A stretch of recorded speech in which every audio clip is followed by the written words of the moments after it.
He called me my miracle. But in court, in front of everyone, he only used one word. Murderer. I watched the man I taught to walk again, the man whose body I literally rebuilt with my own hands, look at the jury and convict me with a cold, calculated lie. My name is Claire Thompson. I was a physical therapist. My whole life, my calling was about restoring what was broken, about bringing movement where there was paralysis. When Mark, my husband, was in that terrible car accident, the doctors gave up. They said the wheelchair was permanent. I refused. For 18 long months, I was his legs, his faith, his stubbornness. And he walked. We cried together when he took his first step. It was our resurrection. But the resurrection was, after all, a mistake. A performance. Now, the metallic sound of keys turning in the lock of this cell has become the soundtrack to my new life. The cold morning light no longer filters through our bedroom window, filtered by the linen curtains. It slices through a 4-inch concrete crack, smelling of disinfectant, iron, and guilt. I'm no longer home. I'm in the Iowa Correctional Institution. And the miracle I created used the strength I gave it to push me into this hell, while it inherited the world. I thought the worst prison was a body that doesn't move. I was wrong. The worst prison is a cell where the truth is outside, living a happy life with someone else. When Mark, my husband, was in the car accident, the surgeons handed me a prognosis that was a death sentence. Permanent paralysis from the waist down. I looked at the MRI, at his spine, and refused. I said no. For 18 months, our living room floor became my temple and my laboratory. I was his legs, his nerves, his stubbornness. I used every ounce of my knowledge, my love, to rekindle what was extinguished. And he walked. We cried for a week. Our friends, our family, the city, everyone called it the miracle. But the miracle was a rehearsal. Mark's final performance was in court. That body I restored, he used to step onto the witness stand, look into my eyes, and destroy me. He described, with tears I now know were those of an actor, how I, his miraculous Claire, pushed him down the stairs in a fit of rage. A lie so perfect it swallowed my truth whole. I barely remember the verdict being read. The sound that stuck in my head wasn't the word guilty. It was the hollow sound of the judge's gavel hitting the wood, a sound of finality, like a heavy door closing forever. The world in the courtroom became a watercolor blur, my mother's face crumbling, the lawyer placing her hand on my arm, and he, Mark, he was looking at her, the blonde woman in the second row, the one who had wept silently throughout the trial, the grief assistant he'd hired. I saw, for a split second, him give her a small smile, a smile of relief, a smile of victory, and in that instant, the confusion solidified into a different kind of horror. It wasn't a miscarriage of justice. It was a plan. The sound of the handcuffs snapping shut around my wrists was cold, metallic, and real. It was the first sound of my new life. The officer pulled me hard. Come on, Thompson. No longer Claire, just Thompson. The name he'd given me, now used to brand me like cattle. The first night isn't in prison. It's worse. It's in limbo, the county holding cell. The smell hit me first. A sour mix of cheap disinfectant, stale sweat, and stagnant fear. The fluorescent light hummed, a constant sickening note that seemed to vibrate inside my skull. It was a light that never went out, a light that allowed no shadows, no secrets, not a single dark moment to cry. I was stripped, searched, and given an orange uniform, a jumpsuit made of a material so rough it felt like sandpaper against my skin. The fabric itched, a constant physical reminder of my new identity. They removed my leather shoes and gave me thin plastic sandals that slapped the concrete floor with a pathetic sound. The cold from the floor crept up through my feet and settled into my bones. There were other women there. Some screaming, some crying in the fetal position. Others, like me, simply in shock, sitting on the cold metal bench, staring at a peeling wall where someone had scratched the words, "God does not look here." I sat and tried to breathe. I tried to apply my own techniques. Breathe in through your nose, Claire. Feel the air fill your lungs. Breathe out through your mouth. But the air was tainted. It tasted of iron and failure. I looked at my hands. The same hands that taught him how to hold a fork again. The hands that took his pulse. The hands that caught him when he fell.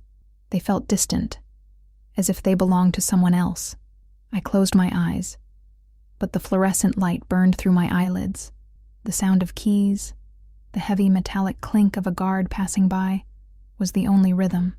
Each click of the metal seemed to say, "You are here, you are here, you are here."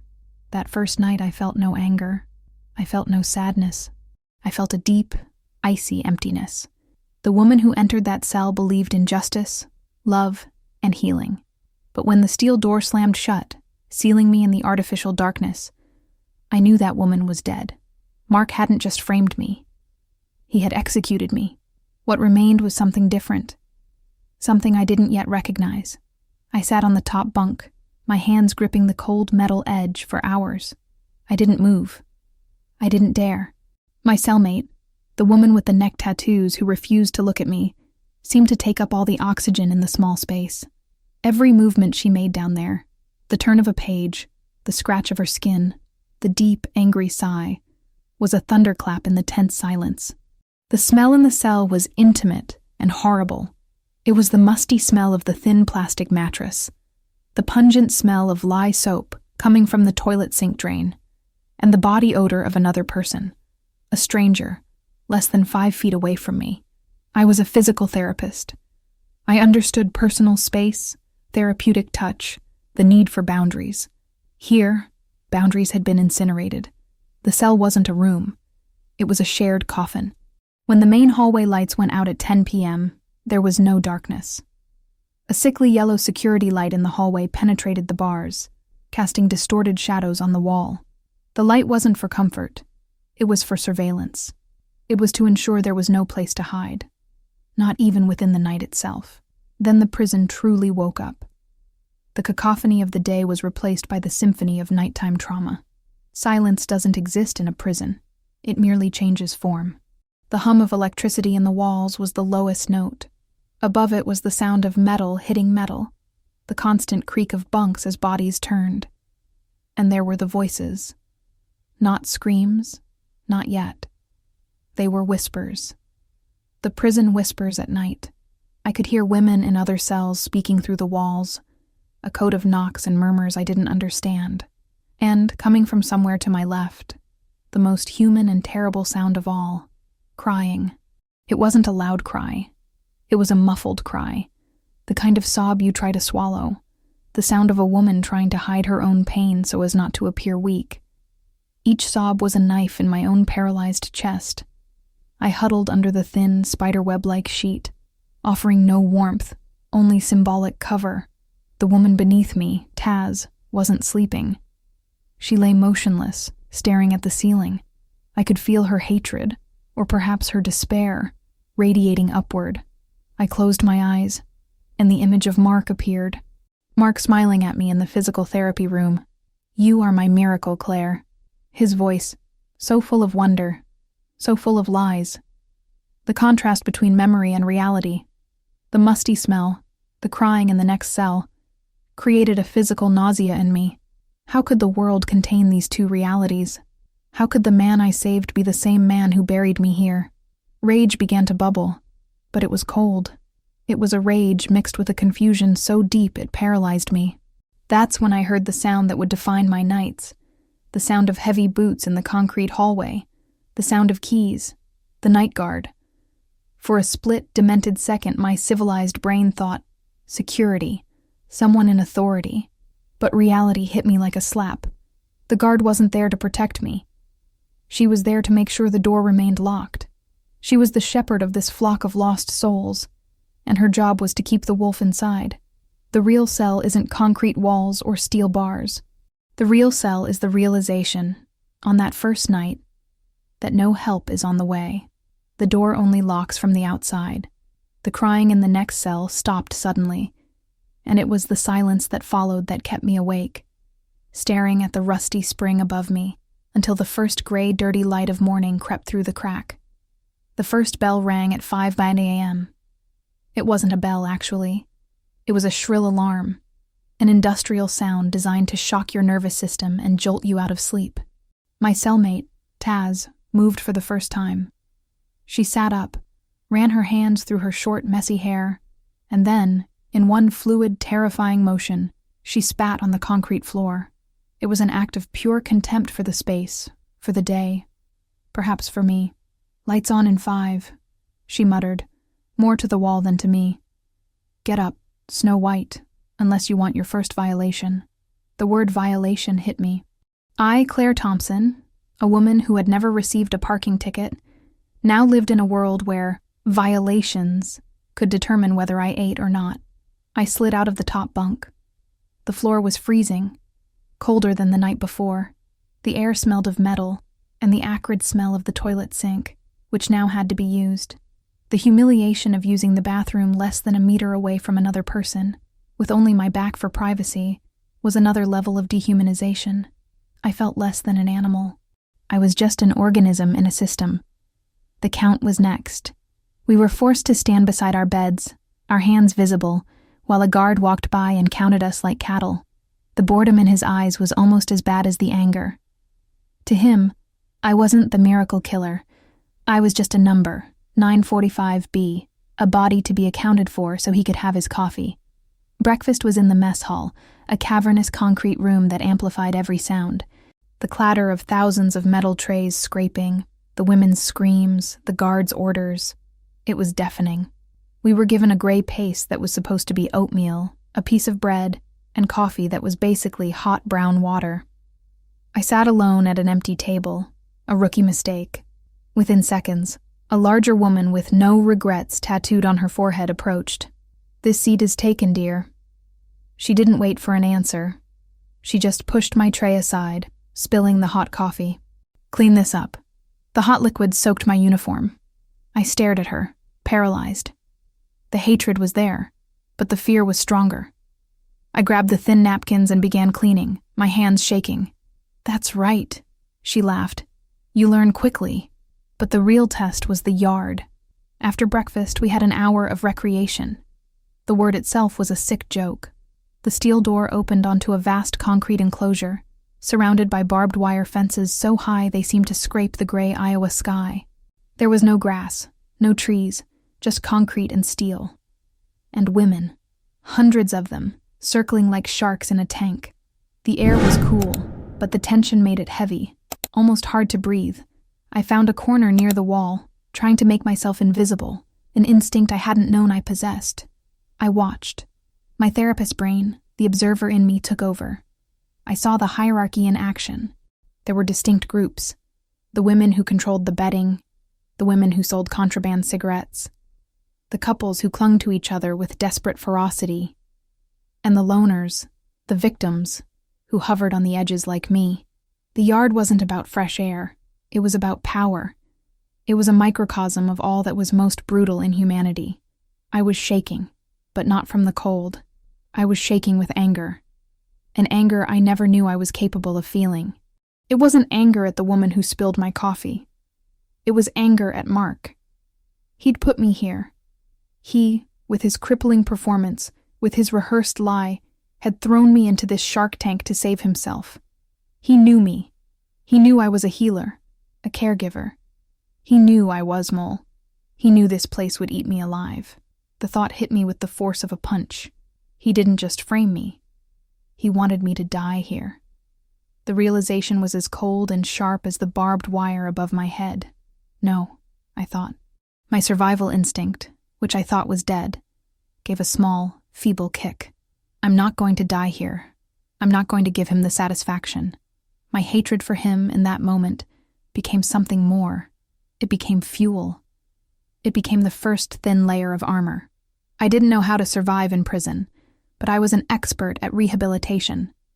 I'd relearned how to walk with Mark.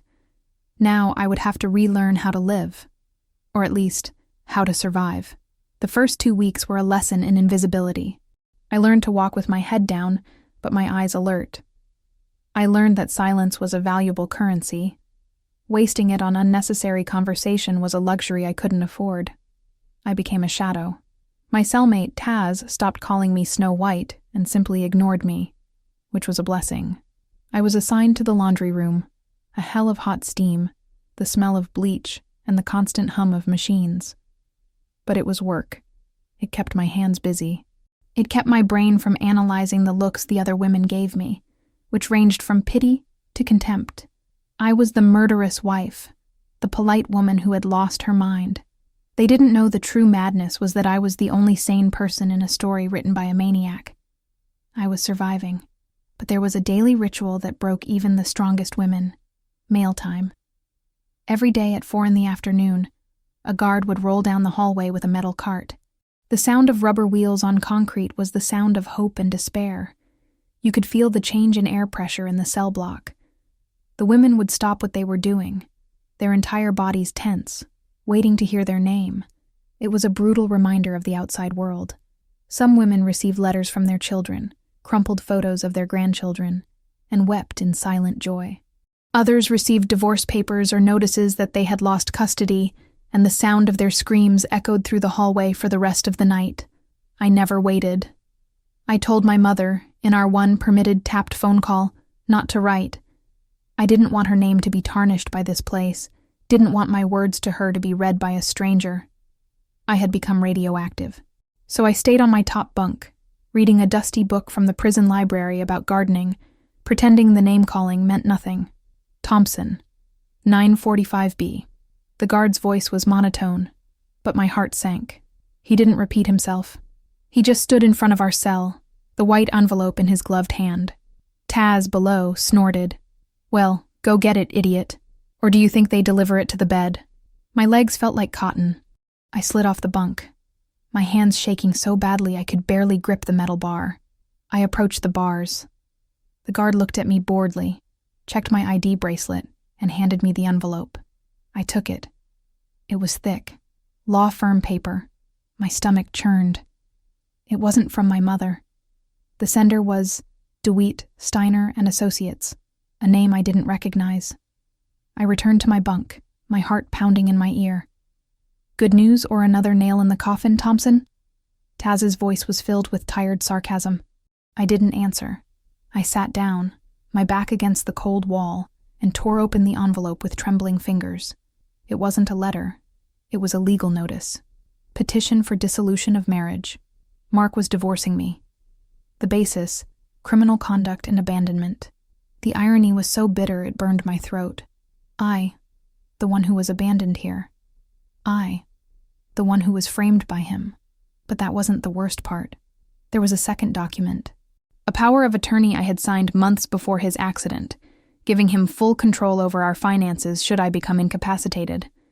He was using it now, with me legally incapacitated as a convicted felon. He was liquidating everything. Our house, our car, our savings. And then, at the bottom of the envelope, was a folded piece of paper. A newspaper clipping. From the local Des Moines News. It was a photo. Mark, standing, smiling.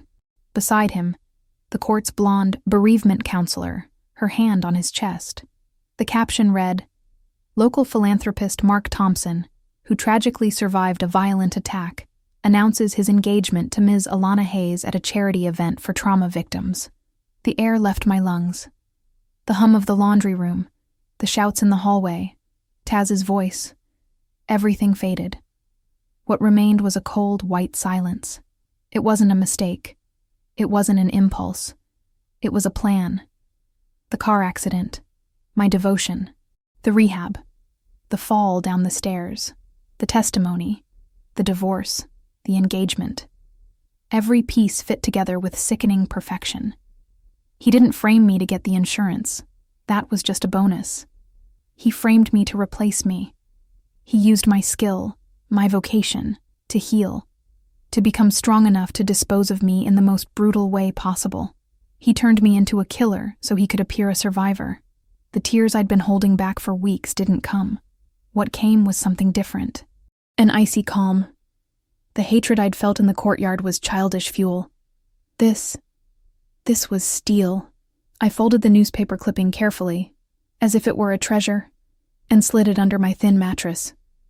I had a new purpose. Surviving wasn't I was permanently assigned to the laundry room. Hell, it seems, has a sublevel that smells of bleach and steam. The Iowa Correctional Institution laundry room isn't your quiet basement. It's an industrial monster, a cavernous room in the basement of the main building, where the heat from the giant machines never shuts off. The air is so heavy and humid you wear it like a wet coat.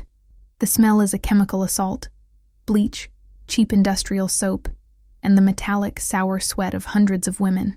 The noise is constant.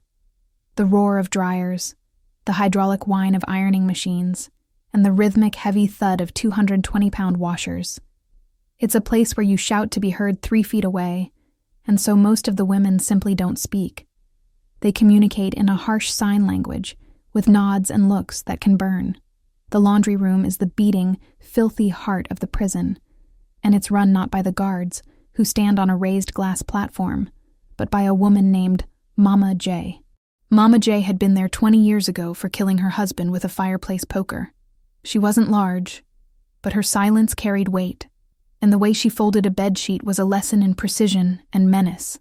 My job was triage, the first and worst step.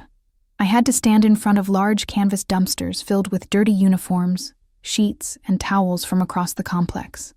I had to stick my hands, protected by thin rubber gloves that kept tearing, into the filth of other people's lives. I found sheets stained with blood from fights, uniforms reeking of vomit and fear, rags used to clean things I didn't even dare name. My stomach, in the early days, was a constant knot of nausea. But worst of all was what the work did to my hands. Me, Claire Thompson, the physical therapist. My hands were my gift. They were sensitive, trained to find the slightest muscle spasm, the slightest inflammation in a joint. They were tools of diagnosis and healing. Now, at the end of each 8-hour shift, they were red, cracked from bleach, with bleeding cuticles and broken nails. They were no longer the hands of a healer. They were the hands of a cleaner. I stared at them in the dim light of my cell and saw Mark's transformation complete. He hadn't just imprisoned my body. He'd mutilated my calling. But human beings are adaptable creatures. What is torture on the first day becomes routine by the second week, and by the second month, becomes refuge. The deafening noise of the laundry, which at first was an assault, became a blanket. No one could hear you whisper to yourself. No one could hear you think. The rhythm of the machines became my new metronome. The thud-thud-thud of the washers. The hiss-thud of the sheet press. And I had the newspaper clipping under my mattress, while my now calloused hands ripped apart dirty sheets. My mind was elsewhere. I was in my old home, dissecting. My therapist brain began to do what it does best: analyze a problem, identify the pathology, and formulate a plan. I was no longer in shock. I was in diagnostic mode. Pathology: sociopathic lying. Mark. Contributing factors: Alana Hayes. Symptoms: the perfect car accident. The miraculous recovery. The signed power of attorney. The rhythm of the laundry was the rhythm of my new analysis. Thud, thud, thud. He needed me to be incapacitated. Hiss, thud. He needed to look like a victim. Thud, thud, thud. He used my love as a weapon. The heat, the steam. It wasn't hell. It was a forge. The cold hatred I felt was being molded into something useful. I stopped being the murderous wife. I became the Thompson of the laundry. I was efficient. I was quiet. I kept my head down, but my eyes alert. Mama J started giving me nods of approval. One day, a new girl tried to grab a cart I'd just filled. Before I could say anything, Taz, who was working the folders, cut through the air. "Leave her cart alone, idiot. Can't you see she's on the beat?" It wasn't friendship.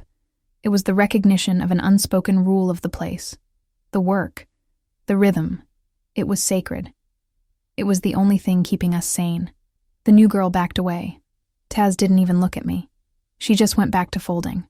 I grabbed my cart and pushed it toward the industrial washer.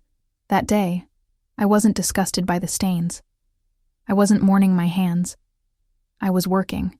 And for the first time in a long time, I felt like I was building something. Not Mark's career, not our home. I was building the Claire who would survive this place. The woman who left here wouldn't be the physical therapist. She would be the woman who understood the value of bleach, steam, and steel. I became a student of silence. In prison, silence is a weapon, a shield, and a map.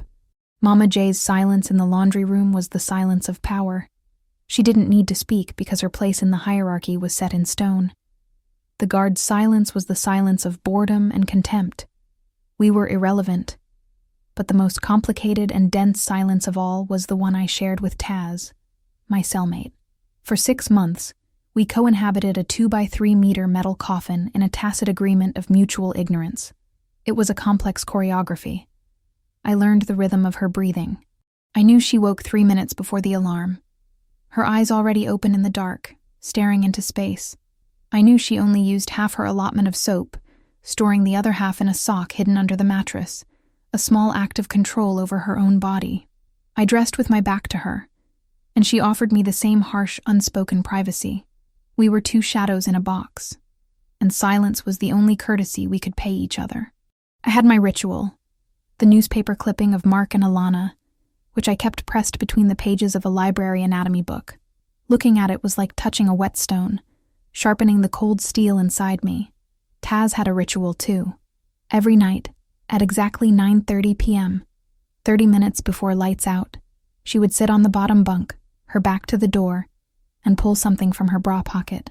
It was a photograph, so crumpled and worn that the colors had blended into a blur of blue and brown. She didn't cry. She just stared at the photo, her fingers tracing the edges, as if reading Braille. She did this for exactly 5 minutes, then folded it with surgical precision and put it back. I never saw what was in the photo. I didn't ask. It was her chapel, and I wouldn't dare look through the door. That worn piece of paper was what kept her human, and I understood the power of a totem. Then the night of the shakedown happened. It came without warning.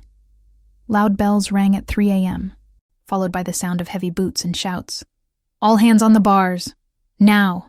The lights came on, blinding. Taz and I jumped from our beds, our hearts pounding. Our cell door burst open, and 3 guards entered, led by the night guard I despised most, a woman named Heston, who seemed to revel in the fear she instilled. "Turn around, face the wall," she barked. They began tearing apart our small space. My mattress was thrown to the floor. My books were swept from the shelf, the newspaper clipping flying like a dead leaf. They tore at my pillow with a knife, searching for contraband. I felt violated. My small, fragile sense of order destroyed in seconds. But then Heston turned to Taz. "What do we have here, Taz? Hiding your toys?" And she went straight to Taz's mattress, to the exact spot where the sock was hidden. It was then that I saw something new in Taz. She didn't panic. She didn't scream. She stood dangerously still. Her shoulders stiffened, and I could see the muscles in her neck tense. She remained absolutely calm. Heston, however, wasn't interested in the soap. She found the photo. "Oh, how cute. The little freak," Heston scoffed, looking at the photo. She held it aloft. "Do I miss your son, Taz?" The venom in her voice was palpable. I couldn't breathe. Taz didn't move. She just watched Heston with eyes that were no longer human. They were the eyes of a caged animal. "Oops," Heston said. She deliberately crumpled the photo into a tight ball and threw it on the wet floor near the toilet sink. "Trash." She turned. "Clean cell." And they left, laughing, locking the door. The silence that followed was the loudest I'd ever heard. Taz remained facing the wall. I could hear her breathing, a controlled hiss. I looked at my torn mattress, my scattered books, and the soggy ball of paper on the floor. Slowly, without thinking, I moved. I picked up the ball of paper. I sat on my bed and, with my physical therapist's hands, my now calloused hands, began to uncrumple it. It took me 10 minutes. It was a picture of a dog, a gray pit bull with a torn ear. When I finished smoothing it against the hardcover of my book, I climbed down from the bunk. Taz still hadn't moved. I placed the now damp and wrinkled but straight photo on her bed. "She shouldn't have done that," I whispered. Taz finally turned. Her eyes were dry, but red with a rage so deep it frightened me. She looked at the photo, then at me. "You know nothing," she spat. But there was no venom in it. It was just a fact. She took the photo. His name was Gas. He was my son. It was the first real thing she'd said to me in 6 months. I just nodded. I went back to bed. That night, the silence in the cell was no longer about ignorance. It was about witness. My relationship with Taz changed after the night of the search. The silence was still there, but it was a different silence. It was no longer the absence of sound. It was a shared space. We still weren't friends. The prison doesn't allow friends. It only allows alliances and passives. But we were no longer enemies. She stopped ignoring me and moved to a level of armed neutrality. Sometimes in the cafeteria, if a group approached my table, Taz, sitting across the room, would just watch. And they moved. It was enough. Her saving the photo of her dog, Gas, had bought me a kind of immunity I didn't understand. And it gave me space. Space to stop focusing solely on the steam from the laundry room and the concrete of the courtyard. Space to think. And I needed a place to do that. The prison has a library. It's on the 2nd floor of the administration building. A privilege you have to earn with good behavior. Thanks to my quiet work at the laundry, I was allowed to go twice a week. The prison library is not a place of comfort. It's a place of stagnant time. The smell isn't of new books, but of mold, dust, and the silent desperation of decades of reading. The books are old, with yellowed plastic covers and hand-stamped cards. It's run by an older inmate, Ms. Carroll, who's serving a life sentence and treats the books as if they were her orphaned children. It's a quiet place, but not calm. It's a tense silence, where every page turn sounds like a gunshot. But for me, it was paradise. It was the first place since the courtroom where my brain stopped screaming and started working. I wasn't interested in the paperback novels most people read. I went to the reference section, and there, covered in dust, was the legal section. They were outdated books, donated by law firms 10 years ago. But the law, at its core, doesn't change that quickly. I wasn't looking for an appeal. I knew my conviction was solid. Mark's lie had been perfect. I wasn't trying to get out. I was trying to understand. My physical therapist brain took over. I was used to dissecting problems, root cause, contributing factors, treatment plan. I pulled out a book on Iowa civil law. My hands, now permanently calloused and smelling of bleach, turned the thin pages. And I found it. Fraud, unjust enrichment, fraudulent inducement. I read about how a contract can be voided if it's based on a fundamental lie. I started thinking, what about marriage? What is marriage if not a contract? My hand stopped on the term marital fraud. I was breathing so fast that Mrs. Carroll looked at me over her glasses. I calmed down. He made me sign a power of attorney. He used my conviction to divorce me and take my assets. His plan was perfect. But what if his marriage itself was the basis of the fraud? What if his car accident wasn't the beginning, but the middle of a larger plan? Taz saw me in the cell that night, surrounded by legal notes I'd made on scrap paper. "What's this? Snow White?" She scoffed. But the old venom was gone. "Becoming a lawyer? Going to free yourself?" I looked up from the paper. "No," I said, and my voice sounded strange, even to me. It was cold. "I'm just learning." She paused, tilting her head. She was used to despair, crying, anger. She wasn't used to work. She didn't say anything else. But the real turning point came a week later. The library had 2 old, slow computers, strictly for educational purposes. Internet access was blocked, but there was an offline database of newspaper archives. I typed his name. Mark Thompson. The articles I expected appeared. Local hero recovers from tragedy. Wife attacks husband. But I wasn't looking for him. I was looking for her. Alana Hayes. My stomach clenched. Ping.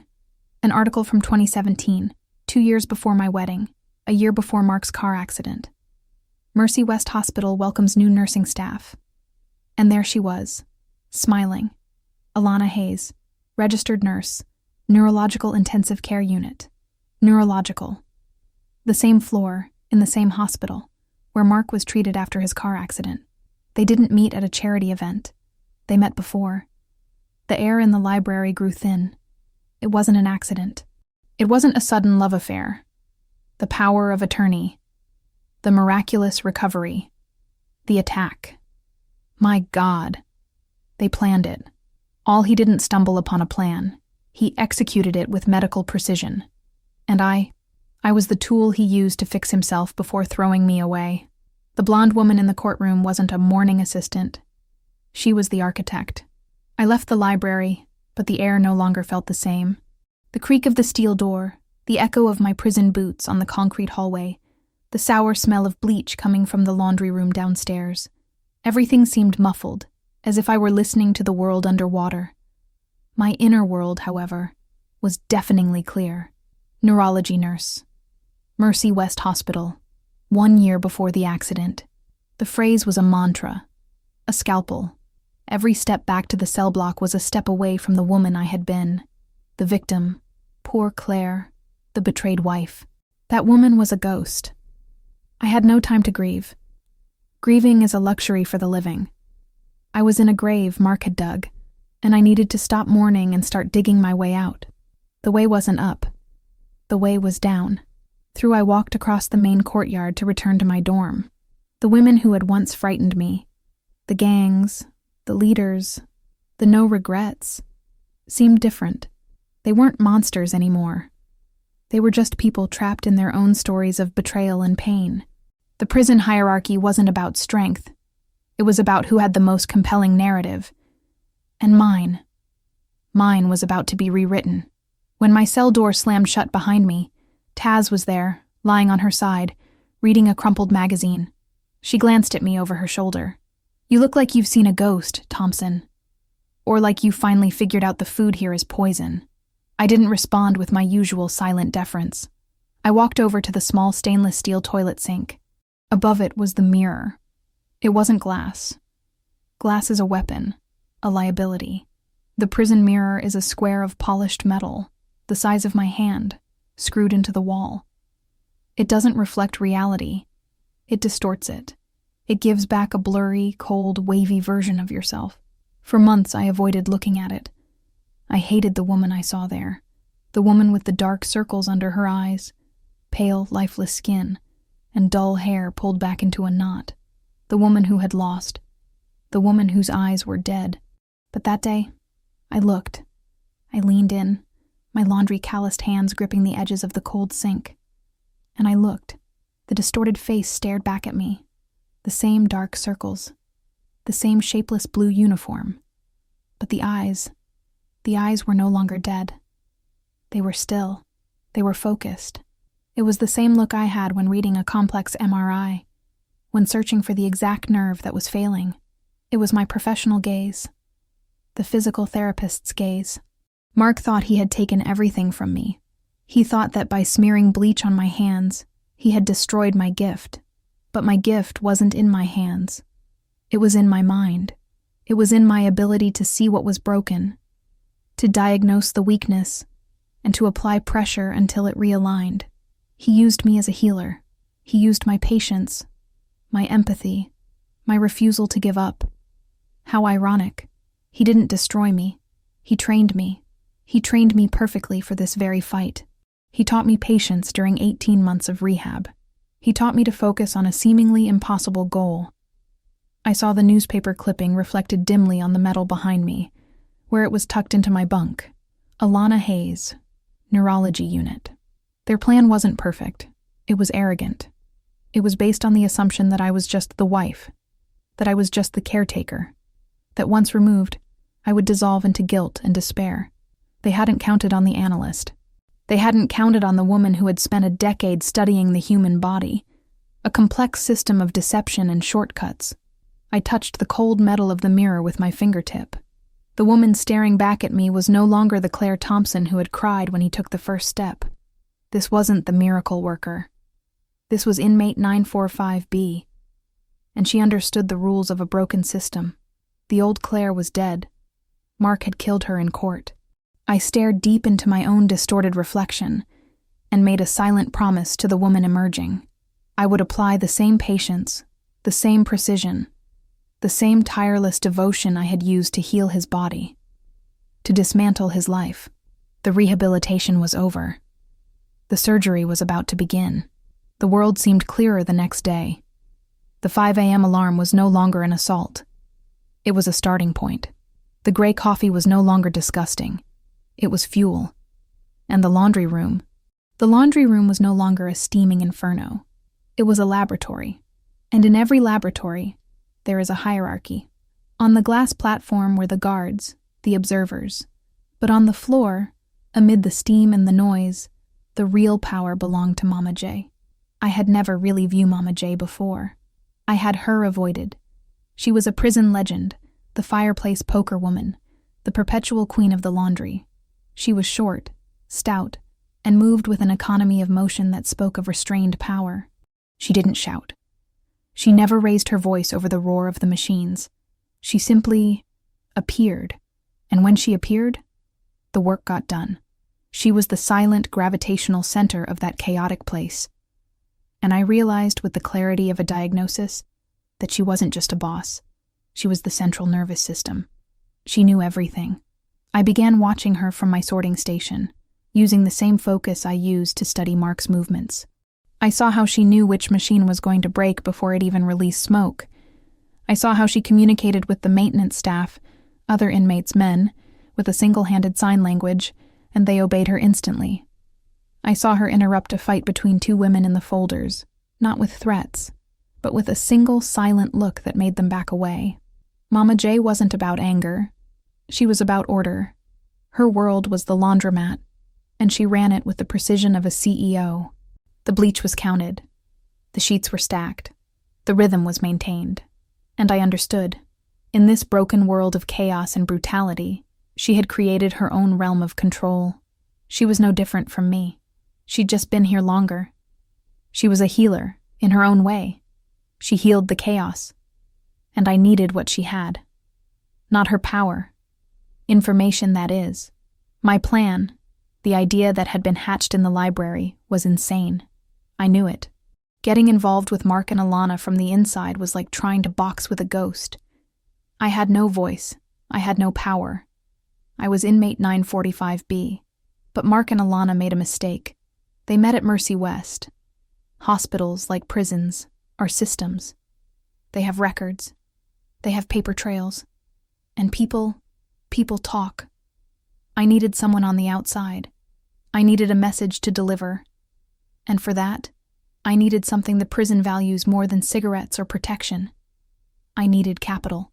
In the laundry, efficiency was the key. So I became the best shit sorter the Iowa prison had ever seen. I stopped just doing the job. I started study at E.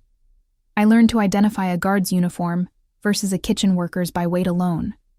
I created a system for untangling sheets that saved 3 seconds per item.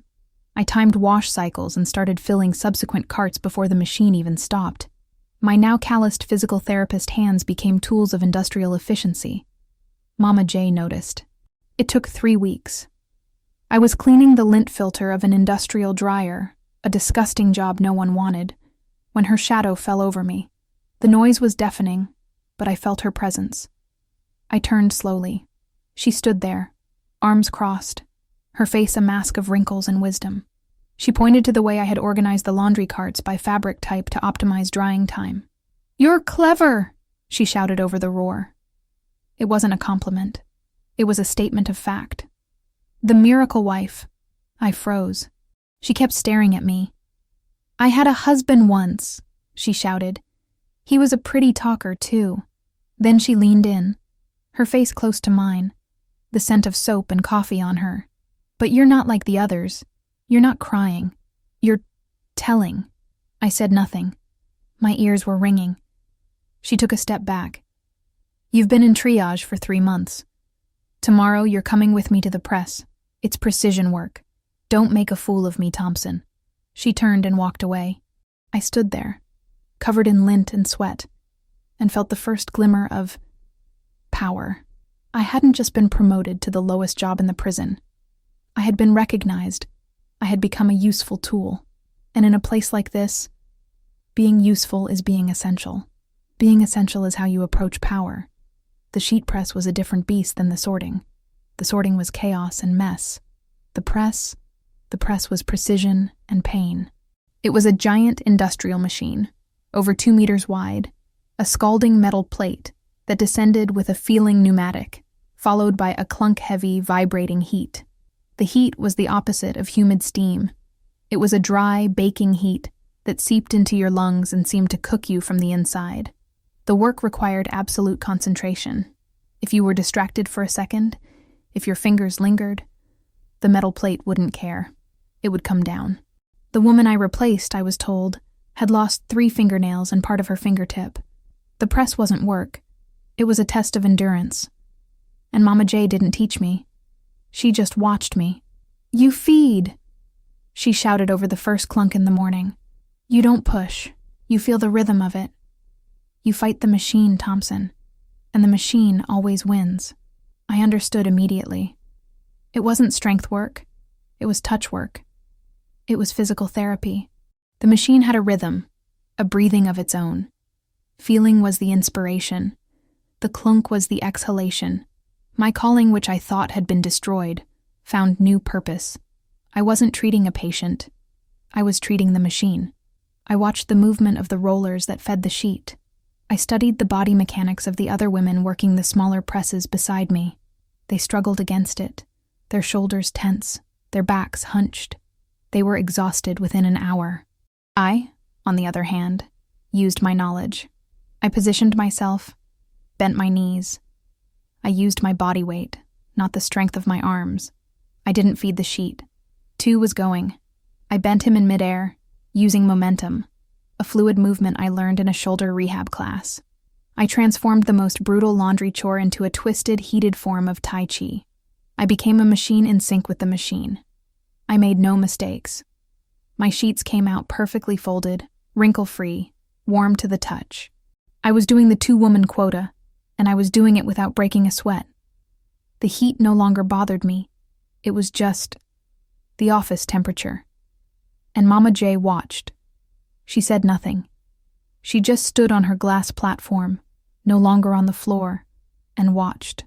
Occasionally she would bring a mug of coffee, not the cafeteria trash, but real coffee, and place it at my station.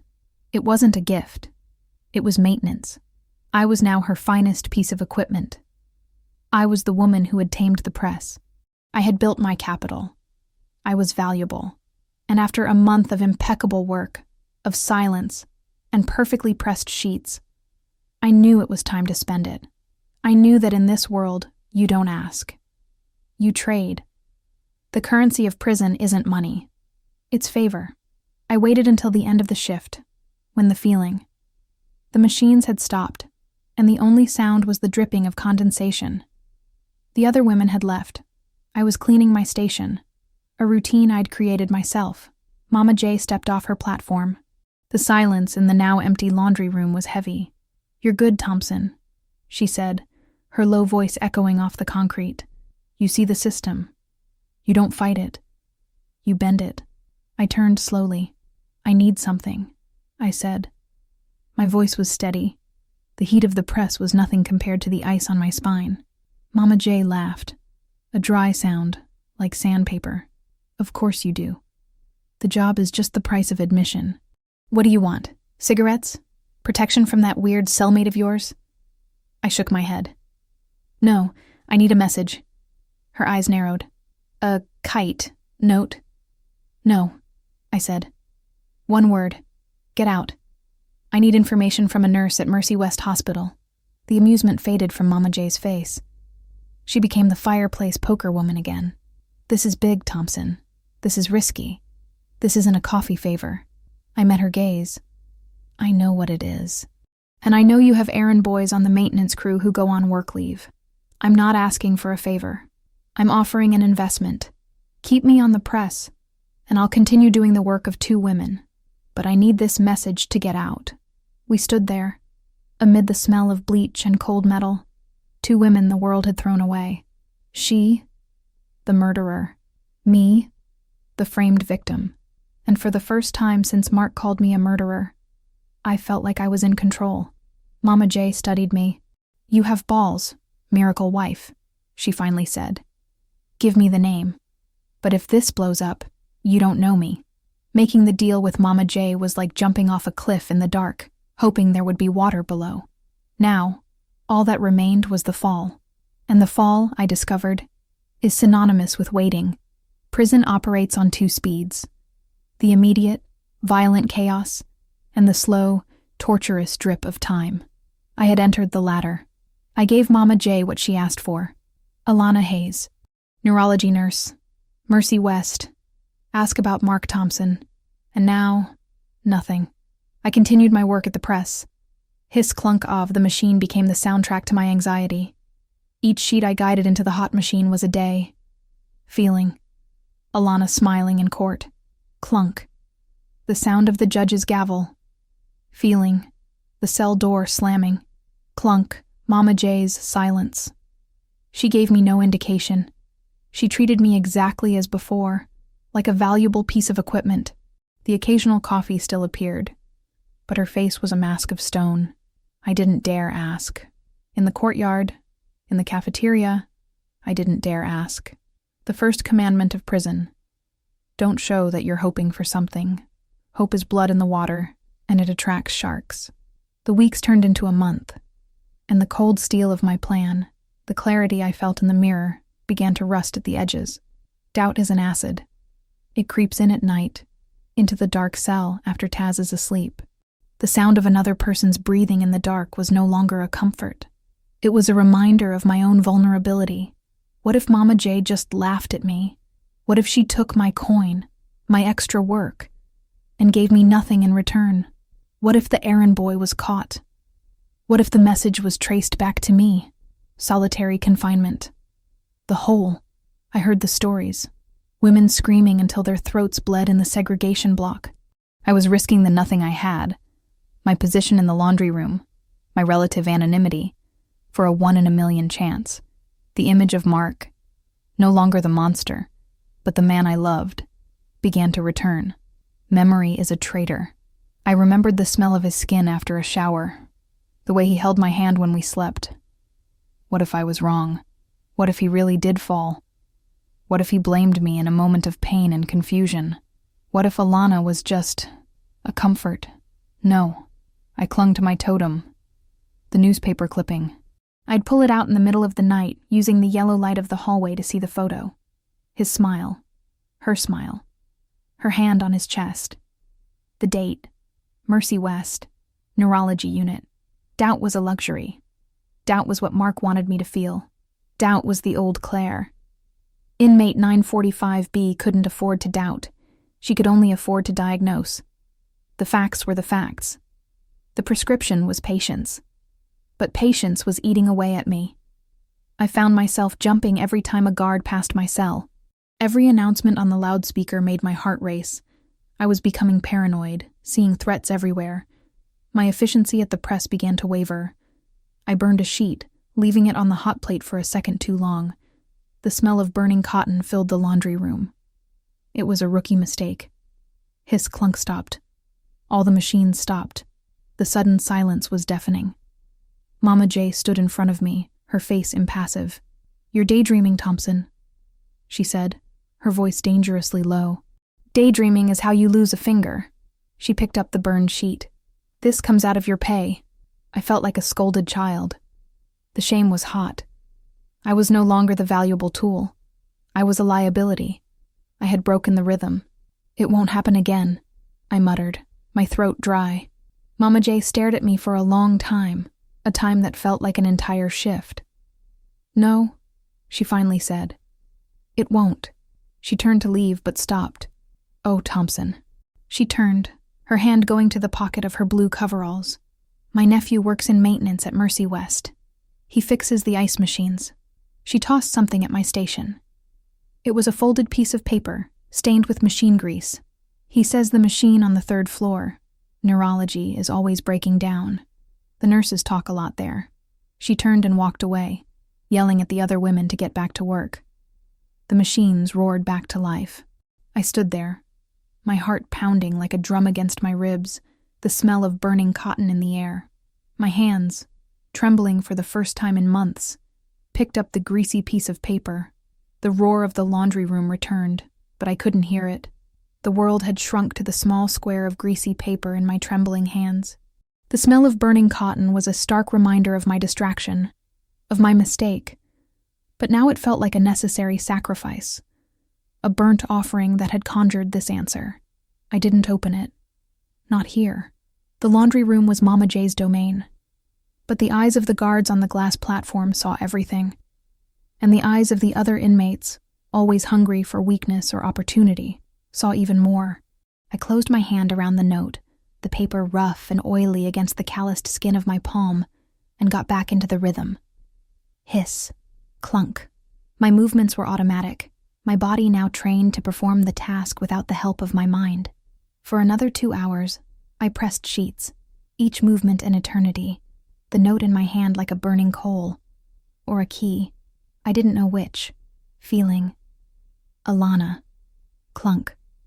Mercy West. What did the nurses say around the ice machines? The bell signaling the end of the shift was a liberation. I marched with the other women, climbing from the steamy inferno into the cold concrete corridors of the cell block. The smell of bleach was replaced by the smell of overcooked food from the mess hall, the signal for dinner. But I wasn't hungry. I needed privacy, but privacy doesn't exist in prison. Privacy is a code. It's finding a moment when no one is looking directly at you. I went to my cell. Taz was there, lying on her bunk, reading her magazine. "You smell like burning, Thompson," she murmured, without looking up. "Don't fill the cell with that stench." I ignored her. Another small act of rebellion she now allowed. I pretended to reach for something in my bunk, and in one movement, slipped the note into my pillowcase. I had to wait. The count. Dinner. The night lockdown. The wait was physical torture, an itch under my skin. Finally, the lights went out. The yellow security light from the hallway flooded the cell. Taz's breathing deepened in its feigned sleep rhythm. Only then did I allow myself to. Lying back on my metal bunk, I carefully removed the note. I didn't dare turn on a light. Not that there was one. I used the dirty hallway light. The note wasn't a letter. It was a note, scrawled in a man's handwriting on a piece of work order. The words were barely legible, stained with grease. I asked about Nurse Hayes, the blonde one. The neurologists call her the Black Widow. Her husband died last year, and the one before that too. They say she has a guardian angel who watches over her.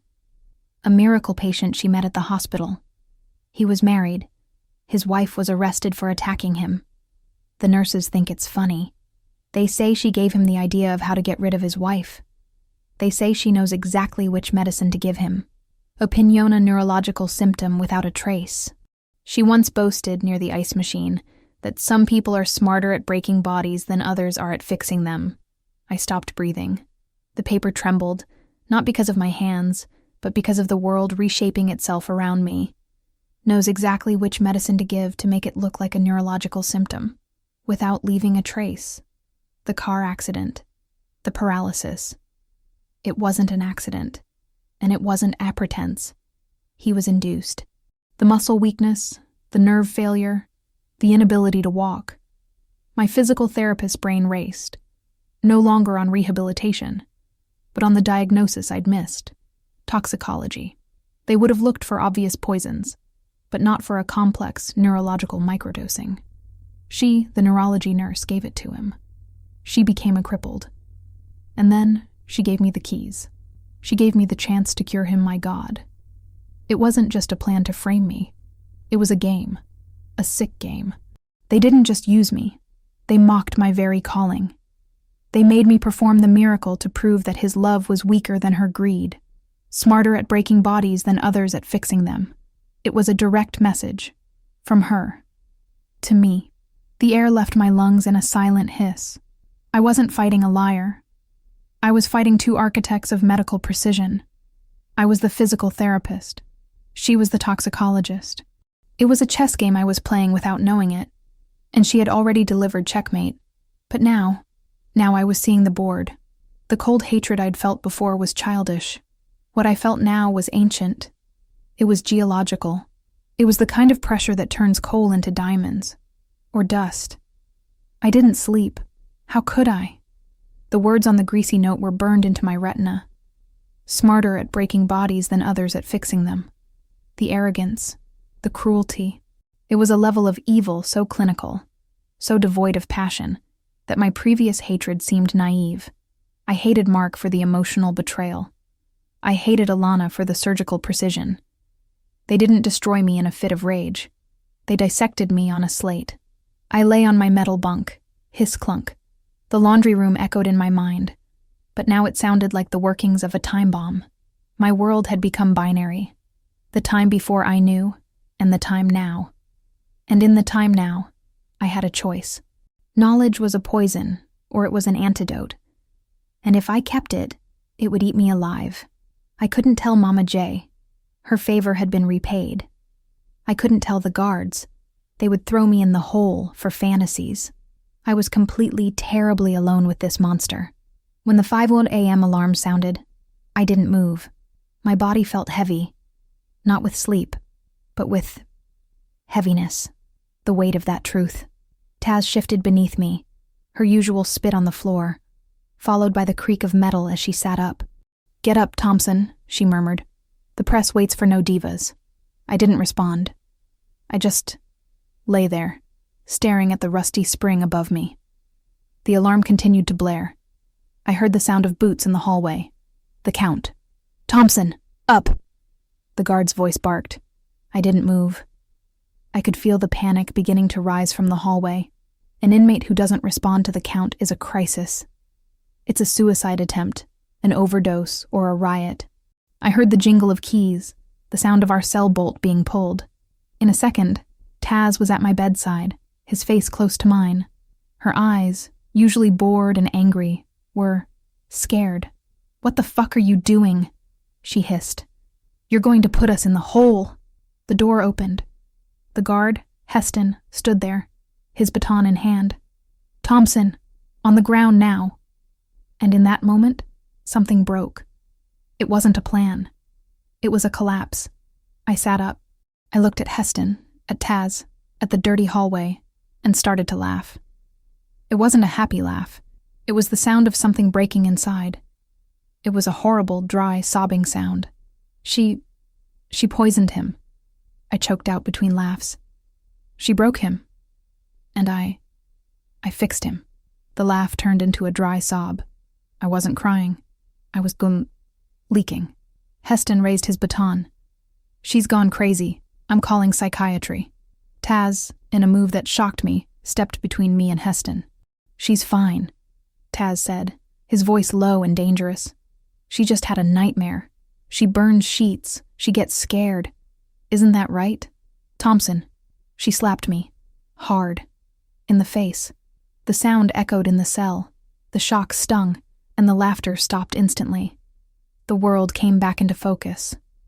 My eyes watered from the sting. Heston lowered his baton, a sneer on his face. "Control your cellmate, Taz. Or I'll control her myself." She slammed the door shut. The bolt clicked. The silence in the cell was absolute. I touched my throbbing cheek. Taz stood still, breathing heavily, her chest rising and falling. I began. "Shut up," she snapped.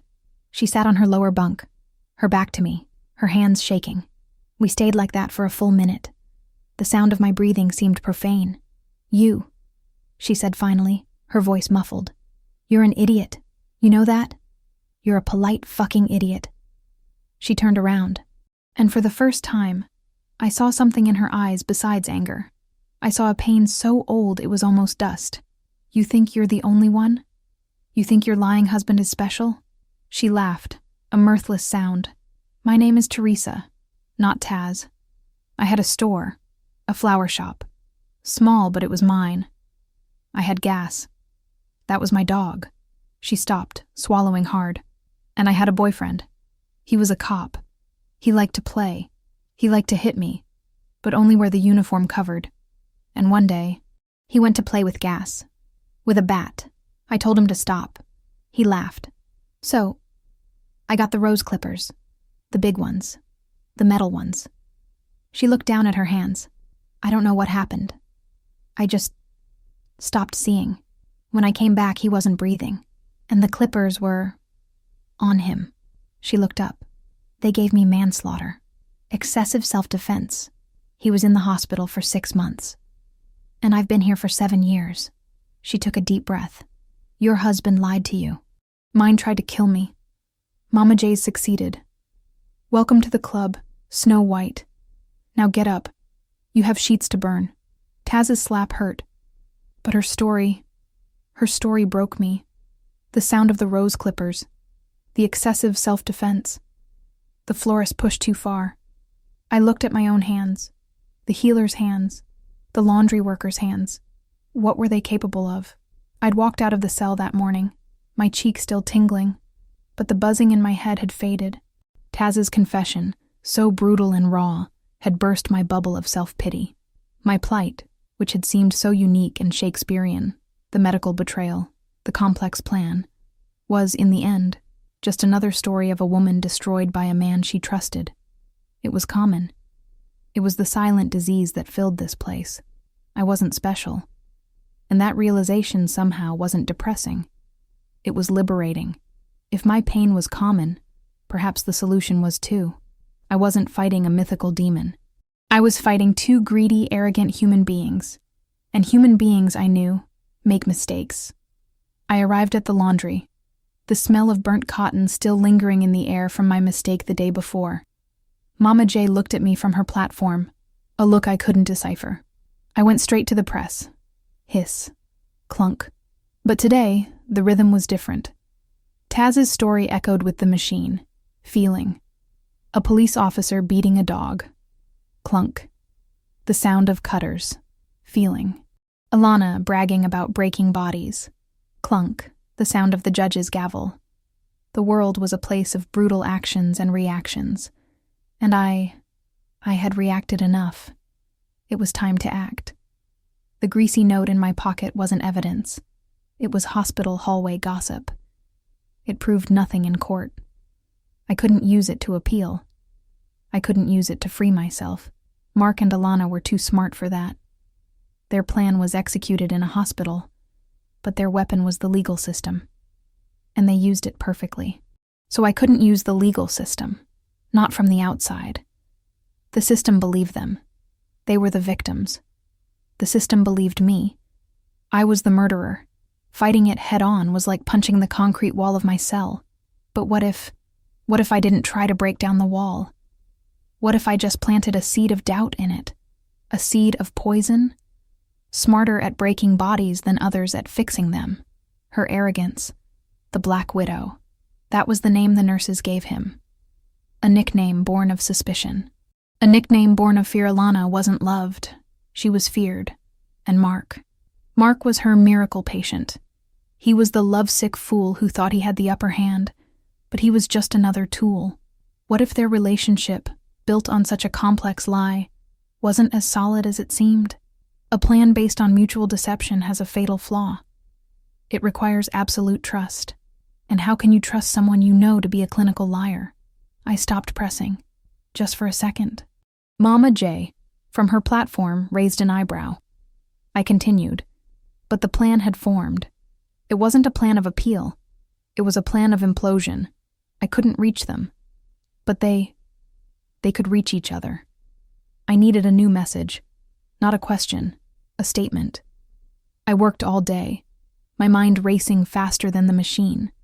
I needed Mama J again, but I couldn't go to her with another request. I needed another coin. I worked the entire shift, and after the bell rang, I stayed. I cleaned my press. I cleaned Taz's press. I cleaned the press of the woman next to her. I swept the floor, organized the carts. I did 3 people's work in an hour. The other inmates looked at me like I was crazy. Mama J stood on her platform, watching. When the laundry room was spotless, cleaner than it had ever been, I stopped in front of her platform. I didn't look up. I know I burned a sheet, I said to the floor. I paid for it. This is a bonus.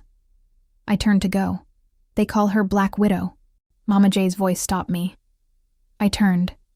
She was smiling. It wasn't a gentle smile. It was the smile of a shark seeing a smaller shark baring its teeth. My nephew likes gossip. He said her new fiancé, Mr. Miracle, always seems to be looking over his shoulder. Nervous. She descended the metal stairs. So, what is it, Thompson? You found out you're innocent. Congratulations. That and $1 won't buy a coffee. What do you want to do about it? Her intensity was overwhelming.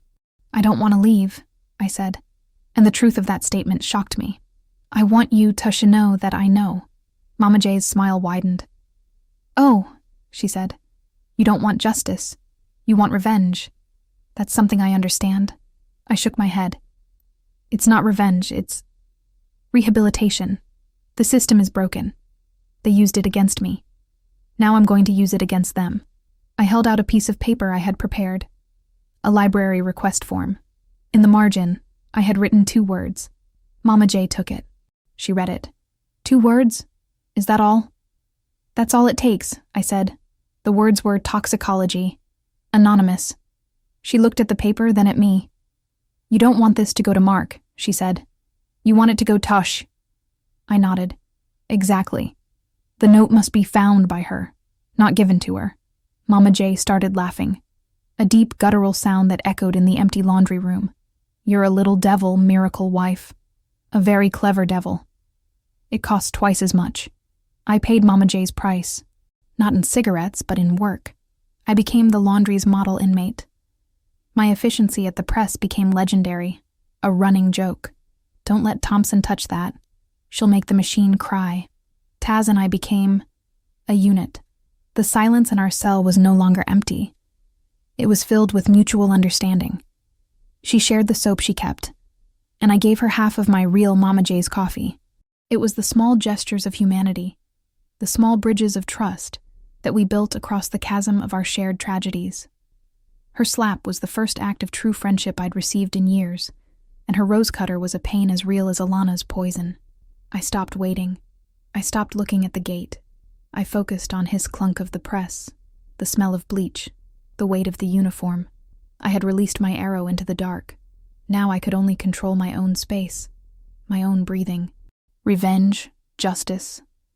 It was a poison I had to spit out, or it would kill me. 2 months passed.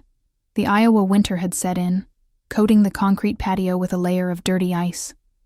The coldness outside matched the calm I had cultivated within. I had accepted my sentence, not as justice, but as a fact, like gravity. Then, on an uneventful Tuesday, amid the roar of the laundry room, Mama J passed my station. She didn't stop. She simply tossed a crumpled Des Moines newspaper into my cart of clean linens. "Watch your step, Thompson," she murmured. "The floor is full of trash." My heart, which I thought I had trained to stay still, gave a painful leap. I waited until she was across the room. My hands, steady on the press for months, trembled. I opened the paper. It wasn't the front page. It was page B4, the local section. A short article, a column. Mercy West nurse arrested on drug charges. I read the words, my brain struggling to process them. Alana Hayes. An anonymous tip prompted hospital administrators to investigate Ms. Hayes' medication management practices, uncovering significant discrepancies. She was arrested while attempting to remove controlled substances from the facility. The hiss clunk. The sound of my press seemed to grow louder. The seed. The note. Toxicology. Anonymous. I imagined the scene. Alana, the Black Widow, the architect of body breaking, finding that note. The panic. She didn't think it was from me. She thought it was from a coworker, someone she despised. She thought they were coming for her. And in her arrogance, in her frantic attempt to cover her tracks, to destroy the evidence of her many crimes, she was caught, not by the grand scheme, but by the small one. Not by the murder, but by the robbery. Her arrogance was the disease. My note was merely the diagnosis. I felt no joy. I felt a deep chill. I felt the click of a gear clicking into place. She was off the board. But what about Mark? I folded the paper and went back to work. The rhythm calmed me. Hiss, clunk. 2 weeks later, Another newspaper. This one was thrust directly into my hand by Mama J. "Looks like your miracle has lost faith," she scoffed. This time, it was the front page of the local section. Local philanthropist Mark Thompson steps back from public engagements. The story was nebulous, citing personal stress. But the follow-up article, a week later, was the end. Thompson's ex-fiancé cooperates in wider investigation. And there it was. Alana, cornered, was talking. She was negotiating. And the only currency she had was Mark. The article mentioned a review of a previous criminal case and allegations of perjury and insurance fraud.